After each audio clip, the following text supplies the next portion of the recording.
வணக்கம். இது தமிழ் குரலின் சிறப்பு நேர்காணல். இன்றைக்கு நம்மோடு இணைந்திருக்கிறவர் ஃபர்ஸ்ட் டைம் மீடியா முதன்மை ஆசிரியர் மூத்த பத்திரிகையாளர் ஐயா டாக்டர் உமாபதி அவர்கள். சார் வணக்கம் சார். வணக்கம்.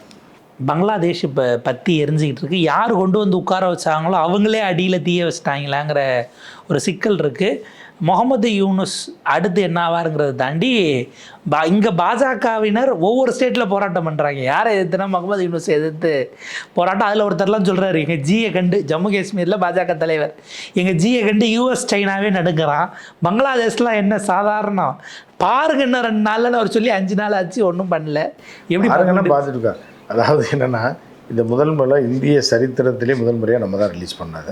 யூனுஸ் யார், எங்கேருந்து வந்தால், அவனை எதுக்கு இறக்கியிருக்காயன், எல்லா பேரும் என்ன போட்டான்னா புரட்சி நடந்துருச்சு, ஒருத்தர் இருப்பார் நோபல் பரிசு பெற்றவர், அவரை கொண்டு வராங்க அப்படின்னு தான் சொன்னாங்க. நம்ம தான் இவன் யார், இந்த திட்டு பையன் எங்கே இருக்கான், இவன் எவனை வளர்த்தது அப்படின்னு கொடுத்தாங்கன்றதுலேருந்து நோபல் பரிசு எதுக்கு கொடுப்பாங்கன்னு சொல்லி 3 வருஷத்துக்கு முன்னாடி நம்ம ஜீவாட்டரில் பேசுகிறோம். நோபல் பரிசு, மேகசேஸு அப்படின்னு சில விருதுகளை வச்சுருக்கேன். ஆஸ்கர் கூட உட்பட வச்சுருக்கேன். ஆஸ்கர் வந்து பிஸ்னஸுக்கு, அரசியலுக்கு வந்து நோபல், அரசியலுக்கும் மருந்து விற்கிறதுக்கும் நோபல். அப்புறம் மேகசேஸை வந்து உள்ளூருக்குள்ள கலவரத்தை ஏற்படுத்துறதுக்கு மேகசேஸு. இப்படி தான் வச்சுருப்பாங்க. இந்த திட்டு பையனுக்கு வந்து இப்போ இது கொடுத்து இவனை வளர்க்குறாங்க அப்படின்னாலே இந்த ஊரை கவுத்த போகிறாங்கன்னு அர்த்தம். அதுக்கான 10 வருஷம் காலம் பார்த்துட்டு இருந்தாங்க. சமயம் கிடைச்ச அந்த ஸ்டூடெண்ட்ஸு இந்த 2K கிட்ஸை வச்சு கலவரம் பண்ணி, ஜென்சி கிட்ஸை வச்சு கலவரம் பண்ணி ஆட்சியை கவுத்து விட்டாங்க.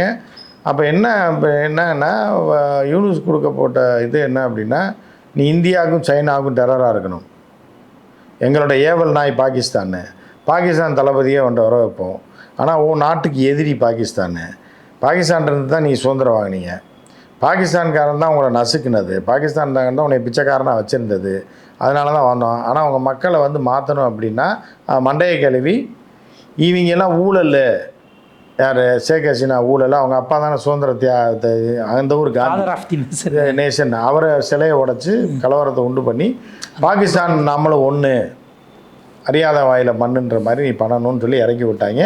அதே மாதிரி பாகிஸ்தானுக்கு எலும்பு துண்டை போட்டு அந்த இவன் இருக்கானே இப்போ சாபாஸ் ஷெரீஃபு ஜென்ரல் எல்லாம், ஆமாம், இவங்களெல்லாம் கூப்பிட்டு பேசி நீ போய் பாரு பேசுன்னு பேசினாங்க. பேசி இருக்கும்போது என்னென்னா யூனிஸ் எல்லாம் பேச்சுவார்த்தை நடத்தி எல்லாம் பண்ணும்போது அடுத்து அவங்க பிளான் படி 3ஆம் மாதத்துலேயே இந்தியாவுக்கு குடைச்சல் கொடுக்க ஆரம்பித்தாங்க. இந்தியா குடைச்சல் கொடுக்க ஆரம்பித்தோன்னா அதில் சிக்குனது ஜியோட கம்பெனி, இது அதானியன் கம்பெனி. கரண்ட்டு பில்லு காசு தர மாட்டேன்ட்டாங்க. இவங்க தான் கரண்ட்டு சப்ளை பண்ணிகிட்ருக்காங்க, பவர் சப்ளை. பில்லு காசு தராமல் 6 மாதம் ஏற்கனவே அந்த அம்மா காசு எல்லாம் பெண்டிங் போட்டிருந்தது, இவங்களும் பெண்டிங் போட்டு அதில் ஊழல் இருக்குது விசாரிக்க போகிறோன்னு கிளப்பி விட்டு காசு தரல. அதில் ஊழல் இருக்குது, அது வேறு விஷயம். ஜி கம்பெனி தான், அது வேறு. காசு தரல என்னவுடனே இது ஜிக்கு மேலும் கடுப்பாகிடுச்சு. அந்த அம்மா வேற இங்கே தான் வச்சுருக்காங்க, அதை வேற உட்படன்றாங்க. அதையும் தாண்டி உச்சகட்டமாக என்ன போயிட்டாங்கன்னா, இந்தியாவை துண்டாடி 3 பீஸாக போட்டாங்க. சவுத் இந்தியா அவனுக்கு என்ன அந்த கர்மாந்திரம் பிடிச்ச அவனுக்கு தெரிஞ்சது இல்லை, கரெக்டாக கோடு போட்டிருக்கான். மாநில வாரியாக பிரித்து பச்சை போட்டிருந்தா பரவாயில்ல. அந்த மூதேவிக்கு அதை பற்றி என்ன தெரியும், அது தற்கொலை மூதேவி தானே. கோடு போட்டு விட்ருக்கு, இப்படி ஒரு கோடு, சைடில் ஒரு கோடு போட்டு கேக்கு கோடு போட்ட மாதிரி 7 ஸ்டேட்ஸு அவங்களுக்குள்ளே போதான், தனி நாடாக தான். தென்னாடு தென்னிந்தியா தமிழ்நாடு தனியாக ஒரு மேப்பை போட்டான். மேப்பை போட்டு 3ஆம் நாள் அவனை முடிச்சிட்டாங்க. மேப்பை தான் போட்டான், சரி, அது நல்ல விஷயந்தான், அவனை முடிச்சிட்டாங்க. இப்போ அமெரிக்கா ஷாக் ஆகிடுச்சு. யூனிஸை பிடிச்சி, உனக்கு வயசாகி போச்சு, அறிவு கிட்டவனே, இவ்வளோ முதல்ல நல்லா தானே இருந்த, என்ன சோத்தை தின்ட்டு என்ன ஆச்சு உனக்கு, ஃப்ரான்ஸில் உன்னை வச்சு சோறு போட்ட வரைக்கும் நம்பிக்கையாக இருந்த, அறிவாளியாக தெரிஞ்ச எங்களுக்கு, அமெரிக்காவில் இருக்க வரைக்கும் உன் ஊருக்கு போய் அந்த தண்ணி குடிச்சோடனே முட்டாளாக மாறிட்டியா நீ, முதல்ல என்னையா பண்ணுற அப்படி இப்படின்னோடனே, ஐயா எனக்கு ஒன்றும் தெரியாது சுட்டானே, அவன் ஸ்டூடெண்ட் லீடர் இல்லையா, உனக்கு அடுத்து அவனை கொண்டு வரலான்னு பார்த்துருந்தோம். நான் யூனிஸ் சொல்லியிருக்காப்புல, அவன் எனக்கு மேலே போடிக்கிட்டு இருக்கான் அந்த இதில். விவேக் போகும்போது தனுஷ் சைடில் ஓவர்டேக் பண்ணி போகிற மாதிரி, என்னடா என்னையே மீறி ஓவர்டேக் பண்ணி போகிறான்ற மாதிரி போயிருக்கான். அதனால தான் நானே விட்டுட்டேன் இருக்காப்புல யூனிஸு. சரி, இன்னொருத்தன் இருக்கானே அவனை ரெடி பண்ணுன்றதுக்குள்ள நைட் அவனை தலையில் சுட்டு விட்டாங்க. என்னையா அது நீ லாய்க்கே இல்லை அப்படின்ட்டு உனைய சுடன்மான் இருக்காங்க. வேணாம், நானே செத்துடுவேன் 4-5 வருஷத்தில், நீங்கள் இதுக்கு என்னையை போட்டு சுட்டு குண்டை வேஸ்ட் பண்ணுறீங்க, சரி என்ன பண்ணணும்னு சொல்லுங்கன்றப்ப அதுக்கப்புறம் தான் அந்த தூசி தட்டி இவனை கூப்பிட்ருக்காங்க. யார், ஜியா உள்ளது கலிதா ஜியா பையனை. 18 வருஷத்துக்கு முன்னாடி போய் லண்டனில் அமைதியாக வாழ்ந்துக்கிட்டு இருந்தான். அவனை கூப்பிட்டு நீ போய் சரி பண்ணு தம்பி, உங்கள் அம்மா உடம்பு சரியில்லை, 80 வயசாச்சு, அந்த பெத்த தாயை நீ பார்க்கணுன்னு ஒரு நாள் கூட உனக்கு ஆசை இல்லையான்னு கேட்டிருக்காங்க. இல்லைன்னு நான் பாட்டு 18 வருஷமாக இங்கே வந்திருக்கேன், நீ பெத்த தாயை பார்க்குறேன் பெத்த நாயை பார்க்குறேன்னு சொல்லி பேக் பண்ணி நீ அங்கே போய் கொல்ல பார்க்குறீங்களான்னு கேட்டிருக்காங்க. இல்லை அமெரிக்கா ஃபுல் பாதுகாப்பில் இருக்கும், உனக்கு எல்லாமே செய்கிறோம், பஸ் ரெடி, இது விஜய் பஸ் மாதிரி ஒரு பஸ்ஸு ரெடி பண்ணி போய் நீ எல்லாம் பண்ணு, போய் மண்ணை தொட்டு கும்பிடு, உனக்கு எல்லாம் பார்த்துக்குவாங்க. நீங்கள் பாதுகாப்புக்கு இருந்து தான்டா அடுத்து ஏற்பாடு பண்ணவனை சுட்டுருக்கீங்க அப்படின்னோடனே ஒன்று அவங்களுக்கு என்ன பயணம், ஒன்று அமெரிக்கா சுட்டுரும், இல்லைன்னா லோக்கல் கிருக்கீங்க சுட்டுருவாங்க, இல்லைன்னா இந்தியா சுட்டுரும். அப்போ நான் என்ன தான் பண்ணுறது அப்படின்னே சரின்னு அவர் என்ன பண்ணிட்டாப்புல, சரி போக சொல்கிறேன், ஆனால் நான் இந்தியாவை பச்சிக்க மாட்டேன் அப்படின்னு. சரி அதை இப்போதைக்கு இப்போ முதல்ல அந்த கிழவனை முதல்ல துரத்தி விடு அப்படின்னு சரி அப்புறம் அனுப்பி விட்ருக்காங்க. இப்போ நான் முதல்ல சொன்னதே அதுதான், மைனாரிட்டிகளுக்கு பாதுகாப்பாக இருப்பேன்றதுனால இப்போ இந்தியா துப்பாக்கியை வச்சிருச்சு. சரி இவனை விட்டுருவோம் கொஞ்ச நாளைக்கு, இவனை இப்போதைக்கு சுட வேணாம் அப்படின்னு வச்சுருக்காங்க. சரி இப்போ எல்லாம் பண்ணி இப்போ இறங்குறாப்புல, இறங்கி பிரைம் மினிஸ்டர் எலெக்ஷன் நின்று ஜெயிக்க போகிறாப்புல. யார்? கலிதாஜியா பையன். அதுதான் நடக்கும். ஏன்னா இது அங்கே போட்ட இறைவன் பிளானுக்கு கீழே போட்டவங்க பிளான், ஆண்டவன் சொல்கிறான் அருணாச்சலம் கேட்டான்ற மாதிரியான பிளான். அதனால் அவர் தான் பிரைம் மினிஸ்டர். இப்போ என்ன நீ போட்டி போடவே இல்லை, நம்ம முன்னாடியே சொல்லி வச்சுருவோம். ஏன்னா இந்தியாவில் சொன்னால் தான் நடக்க மாட்டேங்குது, இங்கே திருடி ஓட்டு பெட்டியை திருடி போய் எதாவது ஜெயிச்சிட்றாங்க. ஆனால் அங்கே யூனுஸ் வருவான், யூனுஸ் வந்திருக்கான்னு சொன்னால் அது நடந்துருச்சு.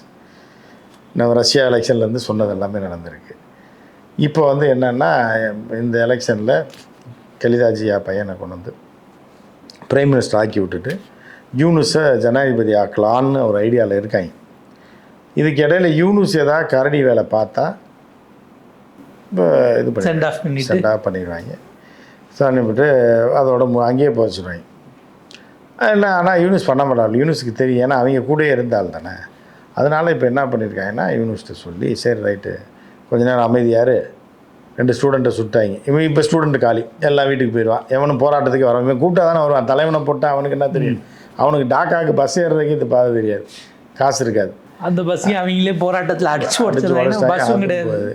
அப்போ என்ன பண்ணிட்டாங்கன்னா சரி இன்னி பிரச்சனை தீந்துடும். இப்போ இவர் வந்தாருன்னா பிப்ரவரி மாதம் எலெக்ஷன், 2026 எலெக்ஷன்னு இவரை கொண்டாந்து பிரைம் மினிஸ்டர் ஆக்கிட்டு அதுக்கப்புறம் பேச்சுவார்த்தை நடத்தி வழக்கெல்லாம் வாபஸ் வாங்குற மாதிரி பண்ணி, இல்லை எல்லாம் சரியாயிருந்தானே யூனிஸை கொண்டு வந்தாங்க, ஒன்றும் நடக்கலேன்னு அவன் கேள்வி கேட்கல. ஆனால் நினச்சது நடந்துச்சுல, புரட்சி பண்ணி இந்த பொம்பளையை துரத்தி விட்டாங்கல்ல, இந்தியாவை மிரட்டிட்டாங்க. நாடு உருப்பண்ணுங்கிறது இல்லையா? அப்போ நாடு உருப்படுறதுக்கு அவன் எதுக்கு அவனா கிறுக்கனா அமெரிக்கா காசு செலவு பண்ணி இப்போ பங்களாதேஷை உருப்பட வைக்கிறதுக்கு?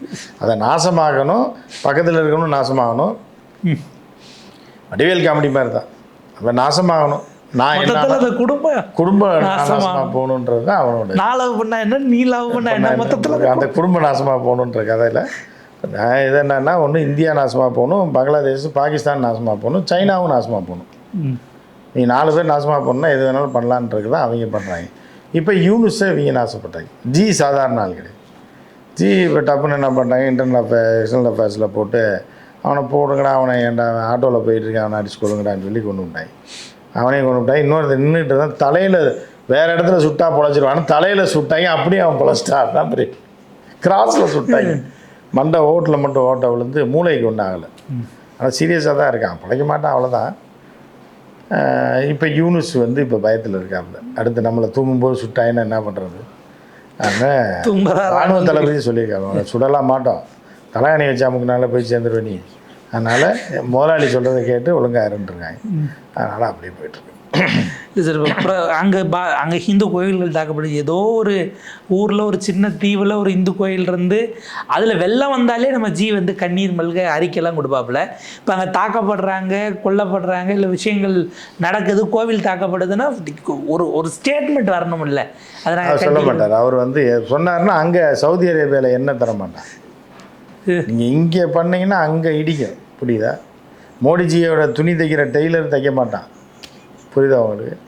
அவன் ஏதாவது இழுத்து பிடிச்சி பேண்ட்டை தைச்சி வச்சிட்டான்னு வைங்க, அவசரத்துக்கு போடும்போது அந்த மாதிரி பிரச்சனை ஆயிடும். அதனால் அவர் ஜி வாயை திறக்க மாட்டார். அமித்ஷா பேச சொல்லுங்கள், இப்போ ஆர்எஸ்எஸ்காரனை பேச சொல்லுங்கள், இப்போ மோகன் பகவத்தை வாயவே தர. இவங்க தான் சார் ஹிந்து கத்திரமேக, இந்துக்கு பாதுகாப்பு இல்லை, இந்துக்கள் ஆபத்தில் இருக்காங்கன்னு கத்திக்கிட்டு இருந்தாங்களே, அது எந்த இந்து ஏன்னு தெரியல, அது ஏதாவது சொல்லியிருப்பாங்க. பாகிஸ்தான் இந்து தான் சொல்லுவாங்க. நீங்கள் இப்போ இந்துக்கள் பூரா உலகம் பூரா அடித்து விராட்டப்பட போகிறாங்க இன்னும் 2 வருஷத்தில். நம்மளும் தான் பாதிக்கப்பட போகிறோம் இந்துன்ற பேரில். அது நடக்க போகுது அடுத்து இவங்க பண்ணுற வேலைக்கு. இப்போ இது 2 நாட்டு உறவுங்கிறது இப்போ அமெரிக்காவினுடைய ஒரு ஆள் அங்கே வந்து உட்கார்றாங்கன்னா அது வெளியுறவுலையும் நமக்கு சிக்கல் ஆகும்ல. சிக்கல் ஆகி தான் 2 பேரை போட்டிருக்காங்க இல்லை. ஆனால் ஷேக் ஹசீனா நம்மகிட்ட இருக்கிற வரைக்கும் அவன் கேட்கறதே அந்த அம்மாவை தானே. அந்த அம்மாவை கொடுக்க மாட்டாங்க. ஏன்னா அந்த அம்மாவுக்கு தான் உண்மை பூரா தெரியும். அதானியை காப்பாற்றுனா அந்த அம்மா வேணும். அதனால் அந்த அதானியை இப்போ உயிரோடு இருக்க வரைக்கும் அதானியோட உயிர் யார் கையில் இருக்குன்னா ஷேக் ஹசீனா கையில். ஷேக் ஹசீனா உயிர் யார் கையில் இருக்குன்னா மோடிஜி கையில் இருக்குது. மோடிஜி உயிர் யார் கையில் இருக்குது அப்படின்னா அமெரிக்கா கையில் இருக்குது. புரியுதா? 7 கடல் தாண்டி 7 மலை தாண்டி ஒரு குகை. இப்போ ஷேக் ஹசீனா மட்டும் விட்டாயின்னு வைங்களேன், வழக்கு போட்டு அங்கேருந்து சம்மன் யாருக்கு வரும்? அதானிக்கு வரும், ஜிக்கு வரும். கான்ட்ராக்டை இப்போ கையெழுத்து போட சொல்லி நீங்கள் தான் சொன்னீங்க. வந்து வாக்குமூலம் கொடுத்துரும். பிரச்சனையாக இருக்கா வாங்கிடுவாங்க. கொடுக்குறாங்களோ இல்லையா அம்மா பாதுகாத்து வச்சுருப்பாங்க. ஏன்னா அவங்கள வச்சிருக்கிற வரைக்கும் சர்வதேச சட்டப்படி எங்கள் நாட்டில் சீட்டிங் பண்ணவன் நீ கொடுக்கணும்னு அவன் திரும்ப கேட்பான். ராஜதந்திர ரீதியாக சிக்கலாகும். அதெல்லாம் அவர் ராஜமும் இல்லை தந்திரியும் இல்லை, அவனை சுற்றுவாங்க அவ்வளோதான். அது நம்ம இந்தியா வந்து பவர்ஃபுல்லாக தான் இருக்குது. பங்களாதேஷ் ஆட்டம் காட்ட முடியாது. இருந்தாலும் அமெரிக்கா குரம் காட்டிகிட்டு இருக்கும்போது என்ன ஆகுதுன்னா இந்த முனீரை வச்சுக்கிட்டு ஆசி முனீரை வச்சுக்கிட்டு ஷாபாஸ் ஷரீஃப் இவங்களை வச்சு கையெழுத்து போட்டு வச்சுட்டு கிழவனையும் கூப்பிட்டு ஒன்றா கோர்த்து விட்டு தாத்தா வச்சுக்கங்க அப்படின்னு. இப்போ அவர் வந்த புதுசில் இந்தியன் 1 மாதிரி வந்தார். இந்தியன் தாத்தா வந்துட்டாருன்னு. அப்புறம் இப்போ துரத்தி வரப்போ இந்தியன் 2 மாதிரி ஆயிடும். அடிச்சு அவங்களே கூப்பிட்டு இவங்களே ஜென்சி கிட்ஸே கூப்பிட்டு துரத்தி விடாங்க பாருங்க Indian. Go back Indian, come back இந்தியன்ல இருந்து கோ பேக் இந்தியன் போட்டு அப்படி பேக் பண்ணி பிரான்ச்சுக்கு அனுப்பிடுவாங்க. இந்தியன் 3ல அவர் இப்போ அடுத்து வர பையன்ல எதுவும் சிக்கல் பண்ணனா 3 ரிலீஸ் பண்ணி விட்டுருவாங்க. அதனால இந்தியா ரிலீஸ் பண்ணி விட்டுருவாங்க. இப்போ இந்த 2 பொம்பளைங்களை வச்சு தான் ஆடிட்டு இருந்தாங்க. அந்த கிளவி சாக போகிற இடத்துல கிடைக்குது. இந்த அம்மா இங்கே வந்து கலிராஜி ஆஸ்பத்திரியில் இருக்குது. இந்த அம்மா இங்கே வந்து காசு கூட கேட்காம இருக்குது. 80 வயசு ஆச்சு. ஒரு அறிக்கையாவது விடலாம்ல சார்? சும்மா இவங்க பேரில் இந்துக்களை தாக்கக்கூடாது அப்படின்னு ஒரு அறிக்கையாச்சும் எக்ஸ்டர்னல் அஃபேர்ஸில் வார்ன் பண்ணி ஷேக் ஹசீனாட்ட வாங்கி அங்கே. ஆமாம், இல்லை அது பிரச்சனை ஆயிரும்ல. அது பிரச்சனையாரு ஷேக் ஹசீனா இன்னும் தீவிரமாக தேட ஆரம்பிச்சிருவாங்க. எங்கே பதுங்கி இருக்குன்னு வீட்டை தீய வச்சு கொளுத்திடுவாங்க. இப்போதைக்கு ஷேக் ஹசீனா வாயை திறக்க, எனது மோடிஜியே வாயை திறக்கல, அப்புறம் ஷேக் ஹசீனா வாயை திறக்க. ஏன்னா ஏன்னை மட்டும் ஒரு இமெயில் இன்டர்வியூ கேள்விப்பட்டதே இல்லை. இமெயிலில் கொஸ்டின் இவங்க அனுப்புனாங்களா, அந்த அம்மா பதில் கொடுத்தாங்களாம் அப்படின்னு அவன் வந்து ஒரு வாரத்துக்கு முன்னாடி அங்கே அமைதி திரும்பணும், இவர் இறந்துட்டார், அவர் இறந்துட்டாரு, மக்கள் வந்து சாந்தப்படணும் அப்படின்லாம் ஏதோ அந்த அம்மாட்ட ஸ்டேட்மெண்ட் வாங்கியிருக்காங்கன்னா அந்த அம்மா விரட்டினதே அவங்க தானே. அவங்க செத்துட்டான்றப்ப அந்த அம்மா சந்தோஷமாக தான் இருக்கும். ஏண்டா பொடிப்பயிர்களாக சேர்ந்து நான் பிரதமராக இருந்த இணையவே திறந்துனீங்கல்ல, இப்போ தான் நாயை சுட்ட மாதிரி சுட்டு போட்டாங்கல்லன்றது சந்தோஷத்தில் தான் இருக்கும். அது இமெயில் இன்டர்வியூனா வெளியில் இப்போ கேமராமேனா வச்சு எடுத்தால் இடம் தெரிஞ்சிடணும்னு இமெயில் இன்டர்வியூ. அது அந்த அம்மா டைப் பண்ணாங்களான்னு தெரியாது. அந்த மெயிலுக்கு அட்மினுக்கு ரிப்ளை கூட பண்ணி வந்திருக்காங்க. கூட அவங்க அக்கா இருக்குது, தங்கச்சி அக்காவாக இருக்குது, அப்புறம் வேலைக்காரங்களாம் போட்டு ஃபேமிலியே கூப்பிட்டு வந்து வச்சுங்க. ஆமாம், அவங்க அக்காவோட தானே வந்துச்சது. அதுக்கு ஹஸ்பண்ட் கிடையாது, அவங்க அக்காவுக்கு ஹஸ்பண்ட் கிடையாது. பையன் ஃபாரினில் இருந்தான். பையன் மங்குனி பையன், அவன் வந்து அமெரிக்காவில் இருக்கான். இல்லைன்னா அவனை இறக்கியிருப்பான். இல்லை, அவன் அமெரிக்காவில் செட்டிலாகி அங்கேயே சந்தோஷமாக இருக்கான். இல்லை, அவனை எத்தனை கோடி ரூபாய்க்கு கார் வச்சுருக்கான், செருப்பு வச்சுருக்கான் பாரு. அவனை பிடிப்பாங்க. ஆனால் அவன் அமெரிக்கா அடிமையாகி அங்கேயே கிடக்கான். அவன் அந்த அரசியலுக்கு வரணும்னு விருப்பம் இல்லை. அதனால தான் கலிதாஜி பையனை கூப்பிட்டு வந்துட்டாங்க. பையன் போய் யூஎஸில் இருந்தாலும் யூஎஸ் இங்கே வேறு கணக்குக்கு வேலை பார்க்குதுங்கிற ஆமாம் ஒரு சிக்கல் இருக்குது. ஒரே ஒரு நிறைய கேள்வி சார். ஏற்கனவே பங்களாதேஷை பிரித்து அந்த சமயத்தில் ஒரு ஸ்டேட்மெண்ட் என்ன கொடுத்தாங்கன்னா, அடிப்படையில் அவங்க 2 பேருக்கும் மொழி வித்தியாசம் இருக்குது. இன்னொன்று, இந்தியாவுக்கு 2 பக்கமும் சிக்கல் இருக்க வேண்டான்னு தான் அந்த முடிவை அன்றைக்கி இந்திரா காந்தி எடுத்தாங்கன்னு ஒரு விஷயம் சொல்லுவாங்க. இப்போ திரும்ப இங்கே அமெரிக்கா விரும்புகிற ஒரு இடம் வருது அப்படின்னா நமக்கு 2 பக்கமும் நெருக்கடி ஆகும்ல. அது 2 பக்கத்தையும் வச்சு நெருக்கிறது அமெரிக்கா தான். இப்போ ட்ரம்ப் கூப்பிட்டு ஆசி முன்னிருக்கு பிரியாணி வாங்கி கொடுத்தாங்க, ஊரில் பார்ட்டிலாம் கொடுத்தது ஒரு பக்கம். இந்த பக்கம் இந்த கிழவனை அனுப்பி விட்டது அவங்க தான். அப்போ 2 பேரையும் வச்சு நம்மளை நெருக்கிறாங்க. ஆனால் இந்தியாவும் சைனாவும் ஒன்றாவும் கை கோக்க முடியாது. அது ஒரு தனி சிக்கல். அது சிக்கல் இருக்குது. ஆனால் நம்ம ஆட்கள் வந்து ரஷ்யாவில் பேசி சைனாட்ட சொல்லி ஃபோனை போட்டு மாற்றிடுவாங்க. மாற்றி ஒரு மாறி தான் போயிட்டுருக்கு. கடைசியில் இவங்க என்னென்னா அமெரிக்கா வந்து இந்தியாவும் சைனாவும் ஒன்றாக்கி விட்டுருவாங்க. அது நமக்கு நல்லது தான். சைனா ஒன்றாக்கி ஒரு அணியில் ஆக்கி விட்டாங்கன்னா வந்து பெரிய அளவில் அதுவும் அமெரிக்காவுக்கு ஒரு சிக்கல் இருக்குது. ரொம்பவும் ப்ரெஷர் கொடுத்தா ரொம்ப அங்கே ஜாயின் பண்ணிட்டான்னு வைங்க, அமெரிக்கா காப்பாயிரும். அதனால் ஓரளவுக்கு லைட்டாகவும் பண்ணணும், வைக்கணும் அப்படின்ற மாதிரி பவுடர் அடித்து தான் போவாங்க. இப்போ என்ன கடைசியில் ஜி என்ன சொல்லுவார்னா, அந்த கிழவனை கொண்டு வந்த இல்லை, அந்த கிழவனை நீயே கொன்று அப்படின்ற மாதிரி சொல்லி முடிச்சுடுவாங்க கதையை. நம்ம 2 பேரும் ஒன்றா போயிடுவோன்ற மாதிரி. இப்போ பாஜக இந்தியா முழுக்க போராடுறது யாரை எதிர்த்து போராடுதுங்கிற அது வந்து ஆர்எஸ்எஸ் எதிர்த்து போராடுது. ஆர்எஸ்எஸ் பாரதிய ஜனதா கட்சி மோடி குஜராத் கும்பலை எதிர்த்து போராடுது. அவங்களுக்குள்ளே நடக்கிற சண்டையில் இது மாதிரி நடக்குது. பங்களாதேஷில் இந்துக்களை தாக்காதீங்கன்னு அதுக்கு நடவடிக்கைன்னா யார் எடுக்கணுங்கிறது யாரும் எடுக்க முடியாது. சும்மா நீலாம் கத்த வேண்டியதான். சங்கிகளை பார்த்துட்டு கத்திக்கிட்டு. இதில் தீர்க்கதரிசனா அர்ஜுன் சம்பத் தான். ஒரு 7-8 மாதத்துக்கு முன்னாடி கனடா பிரதமரை எதிர்த்து வந்து இது ஒரு 5 பேர் போராடி கைதானாங்க. அதில் அவர் உட்பட காரை விட்டுட்டு டிரைவரையும் சேர்த்து பிடிச்சிட்டு போயிட்டதால அங்கே பரிதாபமாக இருந்துச்சு. ஒரு 15 பேர் வரைக்கும் ஒரு கூட்டம் வந்துச்சு. ஒரே ஒரு வேனு பெரிய பஸ்ஸாக கொண்டு வந்துட்டாங்க. அதில் பஸ் முழுக்க அந்த மாதிரியான போராட்டங்களாக நடத்திக்கிட்டு இருக்காங்க. பாபு சார் சர்வதேச அளவில் இந்த மாதிரி நெருக்கடி வருது. ஜி எப்படி எதிர்கொள்கிறார்? உங்கள் நேரத்துக்கு பொறுத்தவரைக்கும் நன்றி சார்.